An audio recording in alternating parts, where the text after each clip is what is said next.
Welcome back. Welcome back. I am so excited today. Oh my gosh. Can I just say I am thankful and grateful? And it's so important to have an attitude of gratitude. Listen, tonight or this morning, wherever you're located, we have a special treat because this show is about breaking or dismantling the myths that are associated with this new year in regards to New Year foods. Okay. And some people think that this is actually harmless, but I used to be one of those people. I used to be the one to say, "Oh, it's just food, or it's just tradition, it's just this, it's just that." But listen, there's much more, and I'm so happy that you guys are with me tonight or this evening, wherever you're located, because when I looked at the Spotify analytics, I'm like, there's people in Sweden and Ethiopia that are actually tuning in. And I'm just so grateful for everyone. I'm grateful for everyone who's actually sitting in and listening and just putting in some input too. You never know how your comment may help. Now, let's see in the chat. Hi, everybody in the chat. How's everybody doing on this lovely evening? Now, the title. The title is Keep Your Hoodoo Foods. As for me and my house, we serve the Most High God, the Most High, the creator of heaven and earth, the one who knows the beginning from the end, the Alpha and Omega. We serve him. We don't want anything to do with your hoodoo practices, your voodoo practices, your way of the world, your new age doctrine. We don't want anything to do with that, with those topics. And we are so dedicated over here to exposing truth and to say, hey, who are you going to choose? Choose ye this day, truth or tradition. So the title states, hi, everybody. I just read the chat. The title states, keep your hoodoo foods. And this stems from there is actually, of course, with this new year coming up, and we all know this is not technically a brand new year right now. This is according to the Gregorian calendar, which is what we go off of in this age and in, on this earth. Okay, so we cannot do away with, oh well, let's not go with this calendar because this is what we use now. Okay, so we know that this is not technically a brand new year. We get it. But for the sake of better words, this is what we use. We use 1992, 2024. We use this in everyday language. So we can't just say, let's get rid of the calendar and the practices. Hi, Barbara. I haven't seen you in a while. Yes, right. And make sure that when you're coming in, make sure that you're hitting the like button. Now, for me and my household, we serve the Most High. So what is hoodoo? So many times we hear about voodoo. We know that this is it comes from ancient practices. We know that this sorcery comes from ancient practices. But when we're talking about hoodoo, this is a set of spiritual practices and traditions that were created by African American slaves in the southern United States. And this stemmed from traditional African spiritualities that were mixed with Christianity and botanical language all together. So we have these three entities that merged to develop what is called hoodoo. Now, practitioners of hoodoo are called root workers, conjure doctors, conjuremen or women, and root doctors. Okay. As far as New Year's, traditionally, now I can speak for this because I'm from the South. I am I don't live there anymore. But I've always, I am a Southern girl. I am from the South. I remember the tradition in the South was, especially among African Americans, this is not all, and this is not limited to, okay? But this was predominantly amongst African Americans. On New Year's Day, they would eat traditional foods such as black eyed peas, collard greens. Those were the two most important staples on the plate of food. Okay. And then it would be accompanied with some type of meat. Usually it would be, I would say where I'm from, it would be maybe like a ham or some type of roast.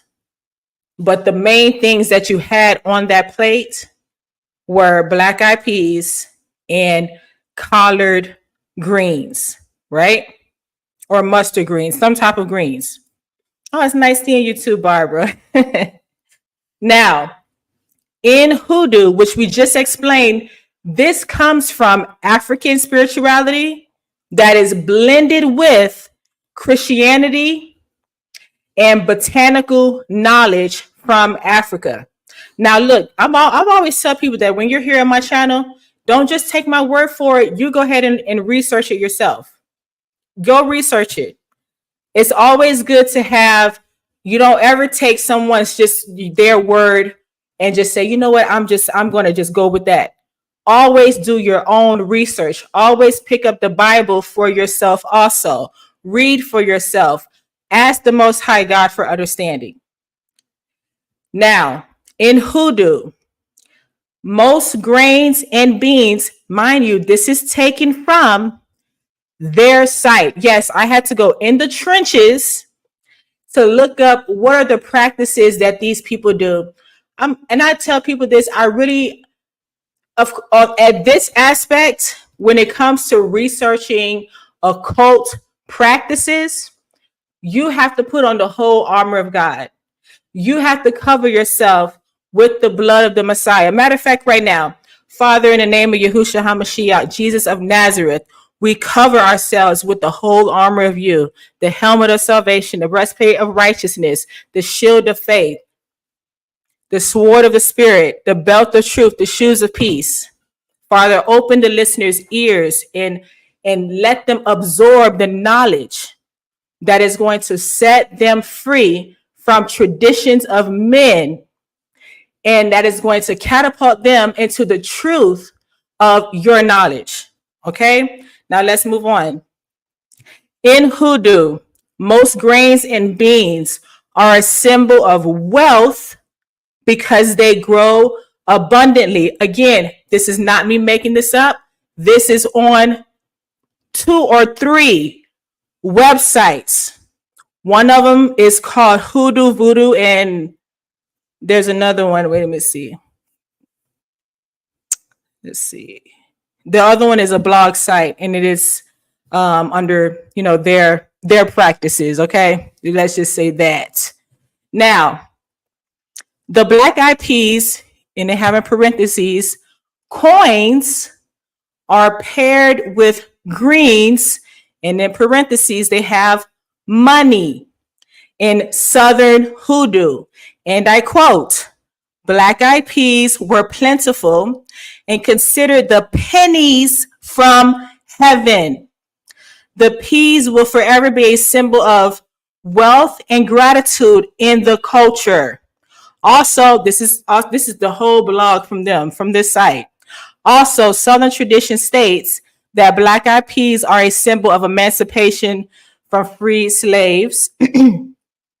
And before January 1st, 1863, New Year's Day was known as one of the most dreadful days to African Americans, widely known as Heartbreak Day, because the enslaved people spent New Year's waiting and wondering if their owners were going to rent them out to someone who will break up the family.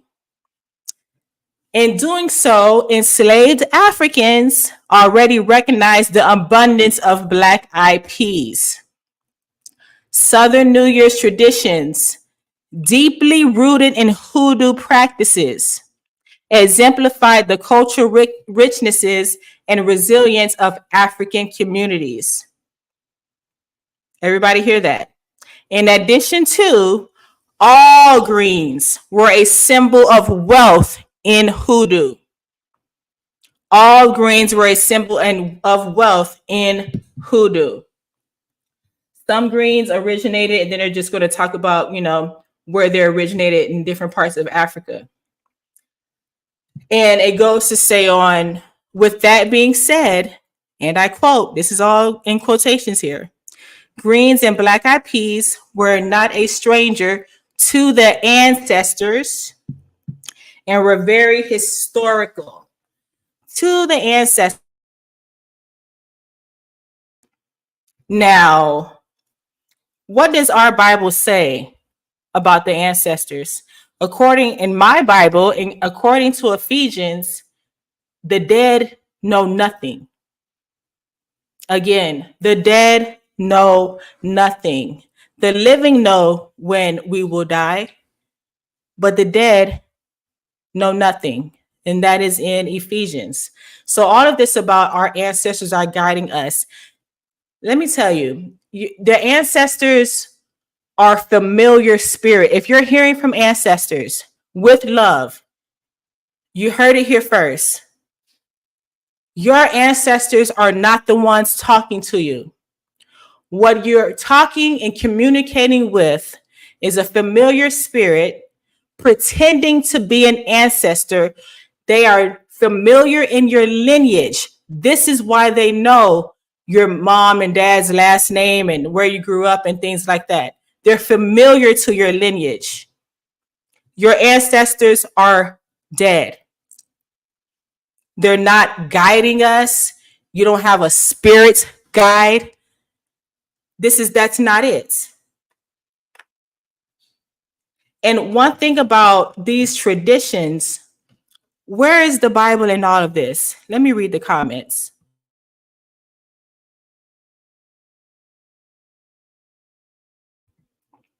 Demi says, wow, yeah, it's interesting. It is interesting. Now, if you were like me, I would say, it's just food. It's not big. It's not a big deal. That's how I was. I was just like that. You may think it's food. It's not a big deal. One thing about eating that is significant is that eating was a way to seal a covenant. Eating was a way to actually seal the deal. To break bread with someone was how you make a deal. You come into agreement with someone when you eat together.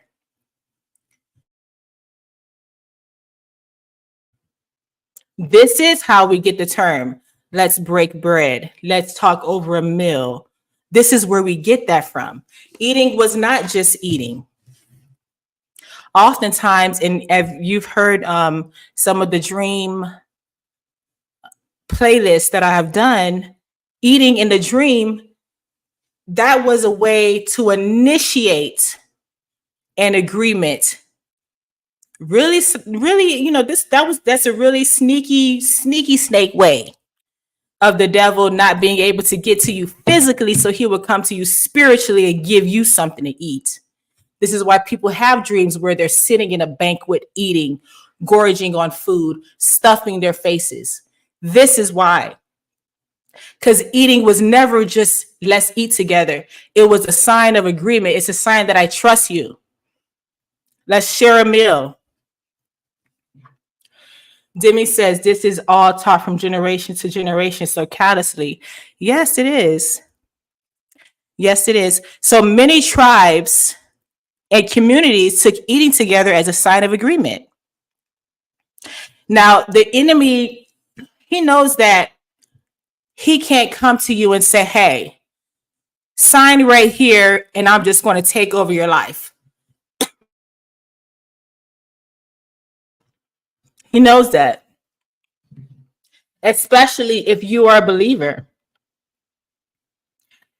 So what would be the next best thing is to get you through a realm where you can't detect what you're really doing, where you don't have full control, which is in your sleep, which is when you're dreaming, when your physical body needs sleep, but your soul man state is still awake. Remember, our bodies are tripartite: physical man, soul man, spirit man. Yes, you don't know what you could be in agreement with. That is correct.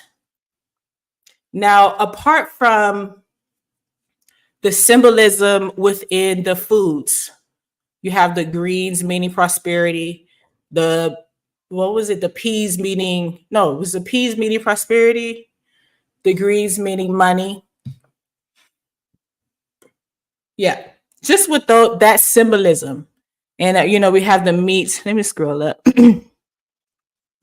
Then we have the meats meaning different. What was it? The pork meaning prosperity too,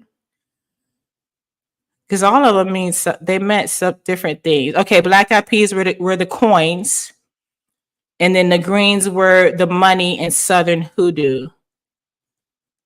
And black eyed peas were plentiful and considered pennies from heaven. Now, with knowing all of that, do you really think that the Most High God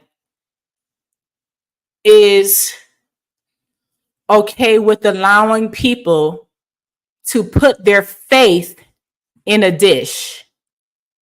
When you're doing this, it's the same thing with the prosperity gospel. You're telling people you don't need Christ. What you need to do is eat this plate of black eyed peas. What you need to do, you don't need Christ. No, no, no. You need to eat a lot of these greens. Doesn't it sound ridiculous? It sounds absurd.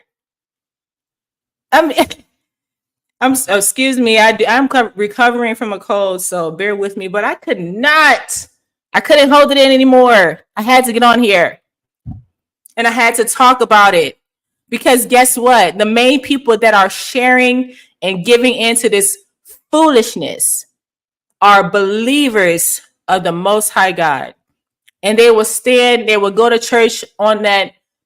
What is it? The first night, New Year's night. Because I don't even celebrate it, to tell you the truth, but I don't judge people that do. You do you, okay? I'm not here to judge anybody. But they go to church on this New Year day, whatever, and they say, "Oh, I'm starting this new year right. I'm in the church." But soon as they get home, I'm eating these greens for luck. I'm eating these black eyed peas for money. Wait a minute. Now you're telling me I don't need Christ. I need to eat more of this plate of luck and prosperity. Then I will be okay. And some people think that this is harmless. It is not harmless. There's implications about eating. Eating is a sign of covenant. Eating is when you come in agreement with the next party or with your belief. Anyone's belief, you sit and eat. This is a sign. This is an ancient principle. And Demi says, and then doing this every year, and there is still no prosperity. In fact, when you do it, it probably gets worse. Why? Because the roots are in hoodoo. I didn't make this up. I did not create this website. This is coming from 3 sites I took this from. I took this from 3 sites. This is not anything that I just said, hey, you know what? No, this is from their site. This is from the Ancient Hoodoo and Cultural site.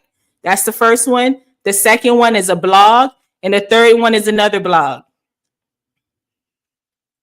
And then for the definition of hoodoo, that is the actual definition. Hoodoo is a set spiritual practice and traditions of enslaved African Americans in the southern United States. I didn't make this up. Everybody, you have to do your own research before you eat or you sit back and say, this is for luck. This is prosperity. I'm not saying that there's anything wrong with these foods by themselves, but the problem is when you say, I am going to eat this because it gives me luck. I am going to eat this because it gives me prosperity. That is the problem. That is the problem. Do you know that there are grave consequences of following the traditions of men? The traditions of men.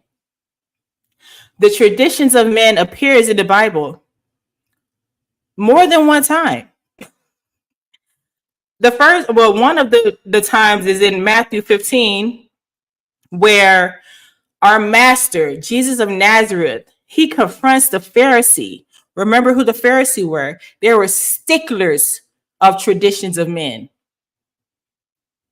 They will hold on so tight to the traditions, they couldn't even uphold them. But they had the outward appearance of being holy.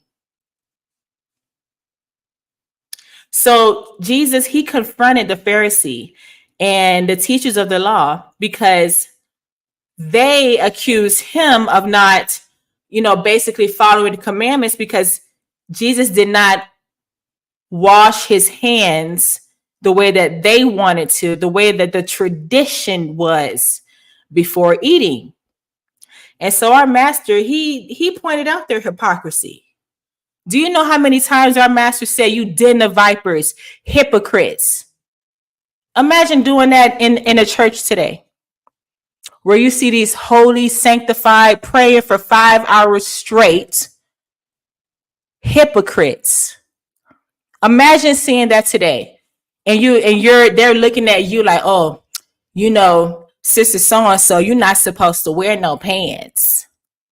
Sister so and so, you're not, the way you carry yourself, the way you dress, or you have tattoos. Oh, wait a minute, the way you mean to tell me you don't have a church? Can you imagine someone turning around and saying, you hypocrite? That's what, if this was this day, there would be no church. The money changing in the church. Think about it. They're selling soap, selling oil in the church, selling prayer cloths and soy candles. Our master said, you hypocrites. He turned those tables over. He said, you den of vipers, synagogue of Satan. He wasn't playing with them. They had the nerve to criticize our master about a hand washing. And it was because they were traditionalists. How many of you know, well, mama gonna get mad if we don't go and eat her greens for luck. She said you got to eat all your plate because these beans will give you coins. What did our master say about that? Read Matthew. He said, whoever leaves his mother and father for his name's sake, meaning if you turn your back on the traditions of men, what you grew up with, what you're accustomed to. I'm telling you, look, you got to get, matter of fact, somebody pull the scripture up. And I'm on live. Usually I pre-record so I could be able to do, but I'm going to have to get this while y'all on here. You're just going to have to bear with me. Then we have Paul. Okay, Apostle Paul. He says, this is in Colossians 2:8. Apostle Paul warns I'm so sorry, guys. Bear with me. I have a slight cold. He warns the Colossians against being taken captive by hollow and deceptive philosophy. Mind you, another translation says being swept away by every vain doctrine. Meaning, don't get caught up because it sounds good. Don't get caught up because, oh, it's from the motherland, so it's got to be right. No, that's what's got so many people wrapped up is this fake idolatry of let's all go back to our air quotes, because you can't see me, it's air quote roots. And this is not just African, right? But it largely is. Some of us are dealing with Nordic demons, and Norwegian ancestry. We're dealing with all type of Asian and Hindu spirits we have in our lineage. Of course, it's not just African, but you see such a huge push to go back to African hoodoo, voodoo, and all type of African spirituality. Why? Anybody? Can somebody answer the question? Why? Why now is it such a huge push? I don't understand it. Well, I understand it, but I mean, I can't believe I'm seeing it right in front of my eyes. And yes, it is the hypocrisy. I mean, every time you turn on TikTok, you got somebody either, I mean, it's bad. It's bad. And yes, okay, there we go. So we have Colossians 2:8. If you guys could just read the chat, and that was through vain doctrine and deceit. And the other one that I really wanted to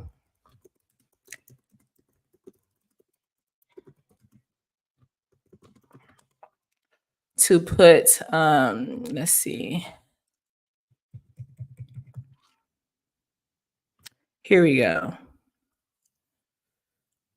Let's see. There's a part where the master is saying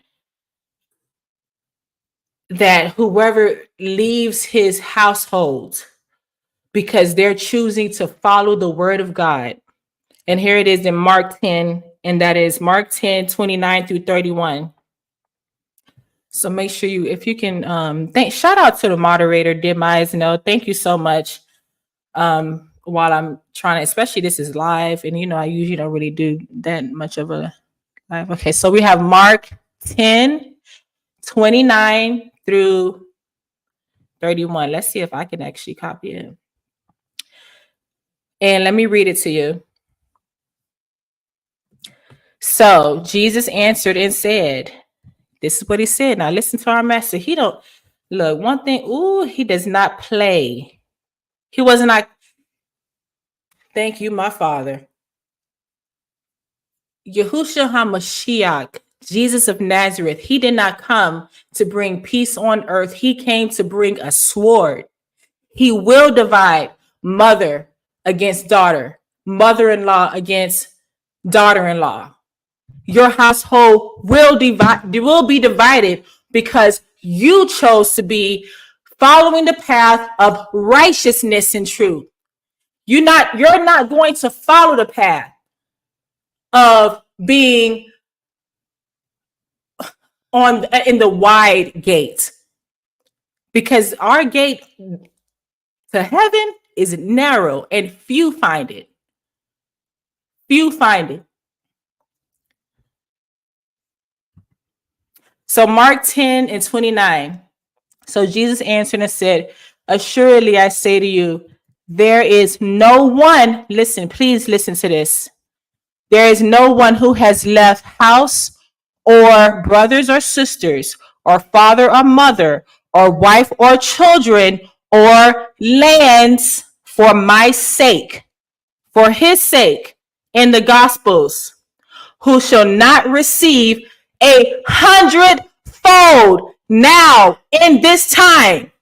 Now we're getting 100-fold. We're not following any traditions.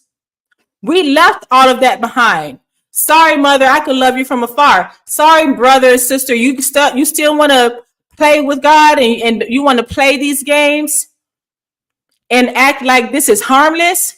So you mean to tell me if I choose to eat this food, I can give up the food. I don't care about the food. Some of the time the food be nasty anyway.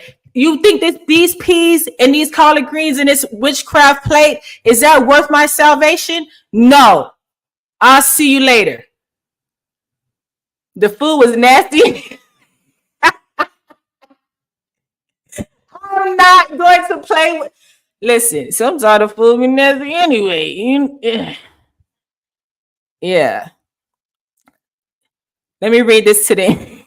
Y'all got me today. Y'all gonna have to also pray for me too, because I've been battling this cold. All right, so 100-fold now in this time, not next lifetime, in this time. Houses and brothers and sisters and mothers and children and lands with persecutions. That means you will be persecuted. They're going to talk about you. They're going to talk bad about you. They're going to lie on you. They're going to turn their back. Why does food have this much of an importance? Think about it. It's not because of the food. It's because of the principle behind it. We don't care about the beans. It's the principle. And in the age to come, meaning your 100-fold will be in this time and in the age to come. But many who are first will be last, and the last will be first. I did a whole video on that one. Whole video. Those of you who have been rocking with me for a long time, before I even had this channel, you know what I'm about to say. There is going to be a transfer of wealth, a transfer of what was supposed to be yours is going to be transferred to you. And we serve a God that is a God of restoration. That's a God of healing. According to Joel, he will restore the time wasted. Just as he restored in Joel what the locust has eaten, he will restore your finances. He will restore us. If we have faith and we do not doubt. Give me a 1 in the chat. Somebody, come on, y'all. Come on, give me a 1 in the chat. Eric, can everybody hear me? This is the great phenomenon of getting on here on live, and it's like you're talking to yourself because you can't see nobody. I need to thank you. I need to make sure everybody is with me. Oh goodness, it's not necessarily about the actual food. It's what you're coming into agreement with. Am I getting on here saying black eyed peas is bad? Collard greens is bad? No, I'm not saying that. Of course not. But when you're putting your faith in this hoodoo plate, that we already went over the ancient origin of where this came from. When you're putting your faith into that, and you may wonder, why would they choose that? Why would they choose this? It's the same reason why, even in this day right now, they choose these types of things. For example, I'll give you a perfect example. Let's say you are evil and you go to an occult worker, you're trying to fix your sister because you see your sister is progressing. You don't want her to progress. Matter of fact, you want to progress and you want to steal your sister's destiny. You want everything that she has, you want it. So you go to one of these wicked sangomas or a root worker and you say, I want this, I want that from her. She won't prosper. Then the witch will say, oh, well, you go put this egg somewhere and you bury this in there. It's not necessarily about the egg. It's about you being willing to follow the direction. In turn, you come into agreement with it, with the practice.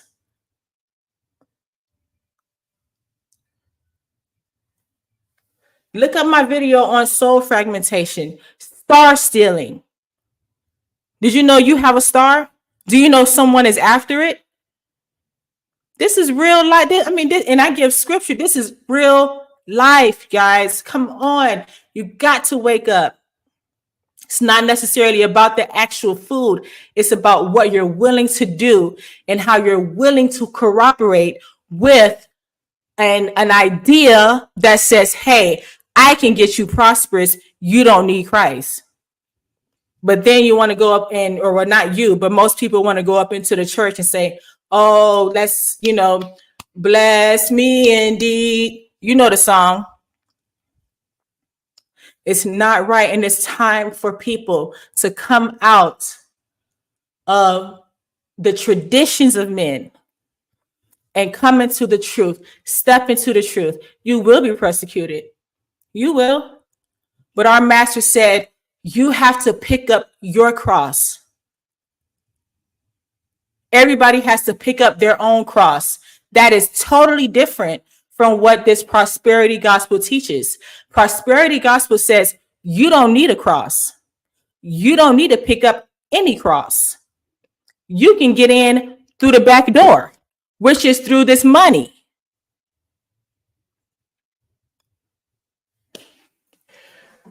Listen, I had to get up on here today. I couldn't. And I really appreciate everybody who is here and listening. I was debating on whether to come on because I know that I usually do not sound as sinusy clogged. So I really, really thank you for coming and listening and giving me your input on here. I am going to, yes, make sure you're hitting the like button and the subscribe button. Anybody have any questions? If you want to, before I leave, I can answer any questions that you have. Type them in the chat. Let's just see if there's so many questions come up or anything like that. Let's see. Anybody have any questions? Type them in the chat. Yeah, they have a whole, as a matter, while I'm waiting for the questions, listen, there is a whole, some of you might see it. Let's see. There is a viral post going around saying, this is how you know this is how you, thank you, Father. This is how you know that what I'm saying lines up to what's going on today. This is the post that's going around.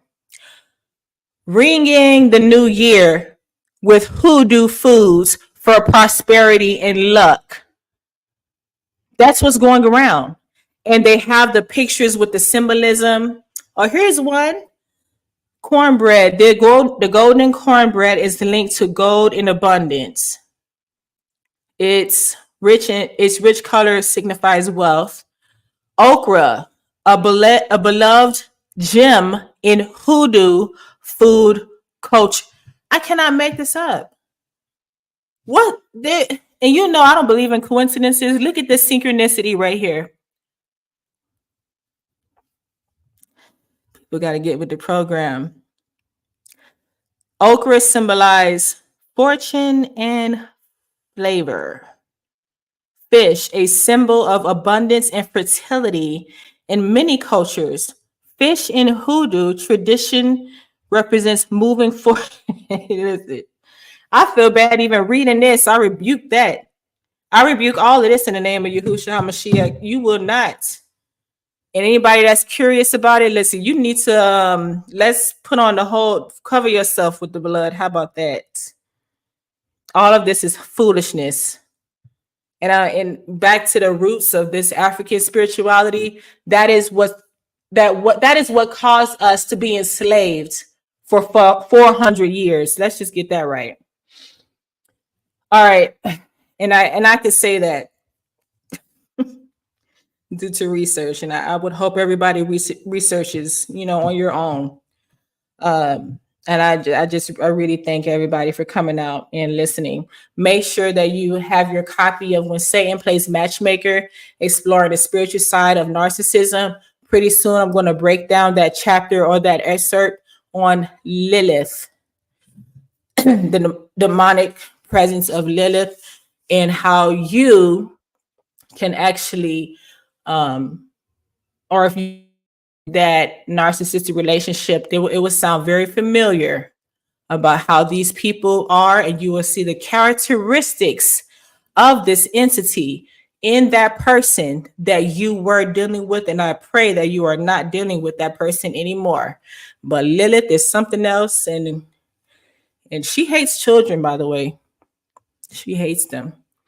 Alrighty, guys. More on that on the next show. And I just want to say that I love you and I thank you for everyone that's here. And have a wonderful, wonderful evening. Good night round the world. Thank you so much. All right. Bye. With my stuffy nose and all.